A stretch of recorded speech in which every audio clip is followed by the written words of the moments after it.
This is an extract from the Leader Coronavirus Daily podcast by the Evening Standard and hosted by me, David Marsland. To hear the whole thing, search for it on your podcast provider. In New York, they call him the train daddy, Andy Byford, who started as a trainee on the London Underground and became the man who turned the Big Apple's failing transit system around. Now he's back home, appointed by Sadiq Khan as Commissioner for Transport for London. Our City Hall editor Ross Lydall went for a walk with him to ask how he plans to rescue the system in a post-coronavirus era and the meaning of that nickname, Train Daddy. Train Daddy came about in New York when an unknown person, we never did find out who it was, someone came up with the moniker Train Daddy and stickers to go with it that appeared suddenly overnight in Brooklyn.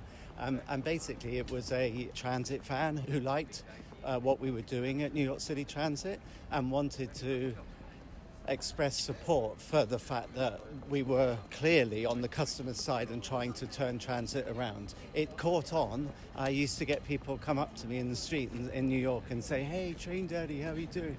So it was a bit of fun, but now I'm here. I'm not just looking after trains, there's buses, bikes, rivers, it's the whole shebang. So we're walking to London Bridge just now. How will you get around the city yourself? I have never owned a car in my life. Can you drive? I do not have a driver's license. I have failed my driving test twice. That's my claim to shame. But it's not because of that, but because I believe in public transport. I've made it my career. I just did 30 years in public transport. I've just celebrated 30 years. I started as a station foreman on the Tube.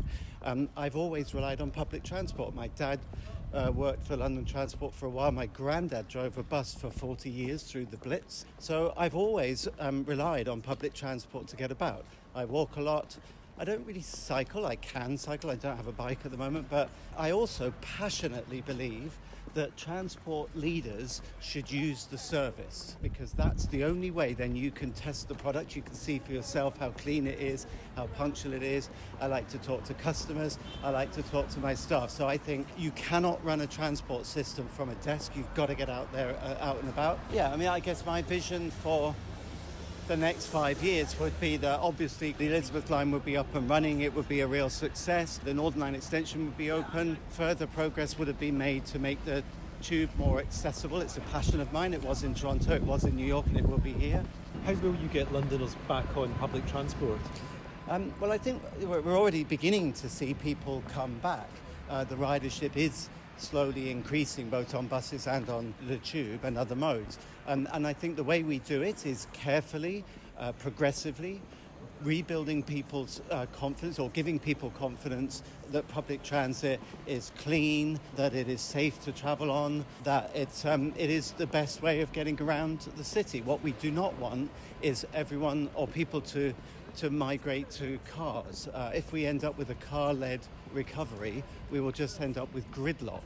To implement sensible measures in line with government advice, such as wearing of face masks, using hand sanitizer, social distancing, but to progressively vary the message in line with government advice. We've already moved from don't use public transit to now use it if you need to and avoid the peaks. Progressively, we will upgrade that message to encourage people to come back. Search for the Leader Coronavirus Daily on any podcast provider to hear more from the podcast.